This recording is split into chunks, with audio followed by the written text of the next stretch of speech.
আপনি কি কখনো ভেবেছেন মাছ কেন কথা বলতে পারে না? আজকে জানানোর চেষ্টা করব মাছের জবান কেন কেড়ে নেওয়া হয়েছে এবং মাছকে মৃত অবস্থায়ও খাওয়া কেন হালাল করা হলো। এর পেছনে রয়েছে কিছু চমকপ্রদ ও রহস্যময় ঘটনা।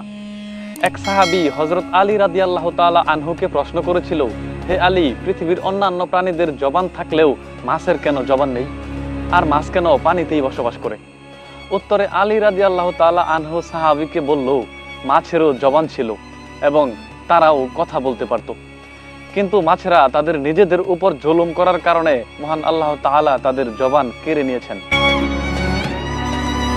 ওই সাহাবী আলী রাদিয়াল্লাহু তাআলা আনহুকে আবারও প্রশ্ন করলো, হে আলী, মাছ তাদের নিজেদের উপর কি জুলুম করেছিল?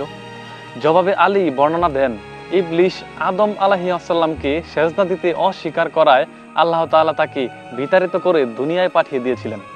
কিন্তু ইবলিশ দুনিয়াতে আসার পর থেকেই বিভিন্ন প্রাণীদেরকে কুমন্ত্রণা দিতে শুরু করলো।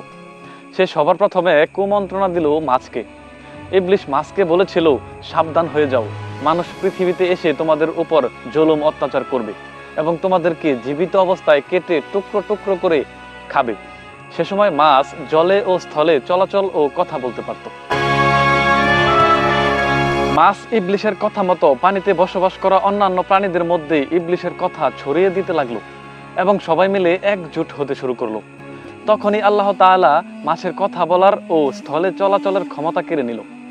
এরপর থেকে মাছ শুধুমাত্র পানিতে বসবাস করে আর কথা বলার ক্ষমতাও হারিয়ে ফেলে।